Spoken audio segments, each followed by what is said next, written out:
Hello everyone, আজকে আমি চলে যাচ্ছি আমার বেস্ট ফ্রেন্ডের বাসায়। আমরা দুইজন বাসে উঠে পড়েছি। তারপর আমাদের একটা ব্রেক দিয়েছিল 20 মিনিটের জন্য। এখান থেকে আমরা কিছু মিষ্টি রসমালাই কিনেছি। তারপর এই তো আমরা বাসায় এসে ফ্রেশ হলাম, ব্রেকফাস্ট করলাম। তারপর লাঞ্চ করে আমরা বেরিয়ে পড়েছি ফেনী বিজয় সিং দিঘির পাড়ের উদ্দেশ্যে। সেই জায়গাটা ছিল খুবই সুন্দর।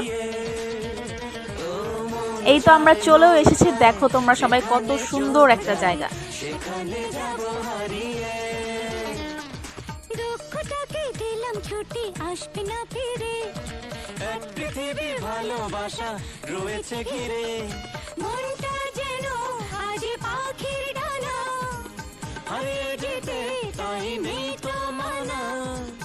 চুপি চুপি স্বপ্ন ডাকে হাত বাড়িয়ে মন চায় মন চায়। তারপর দিঘির পাড় থেকে আমরা চলে এসেছি, পাশেই একটা ছিল স্কাই লঞ্চ রেস্টুরেন্ট। তো ওইখানের জায়গাটাও খুবই সুন্দর ছিল। ফেনী শহরটাই খুব সুন্দর।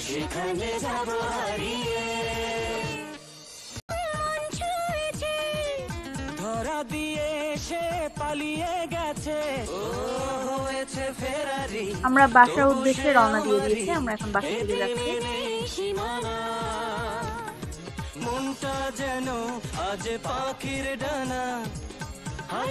এই তো চলে এসেছি, এসে নাস্তা করলাম, তারপর হচ্ছে ডিনার করে ঘুমিয়ে পড়েছি। Good night.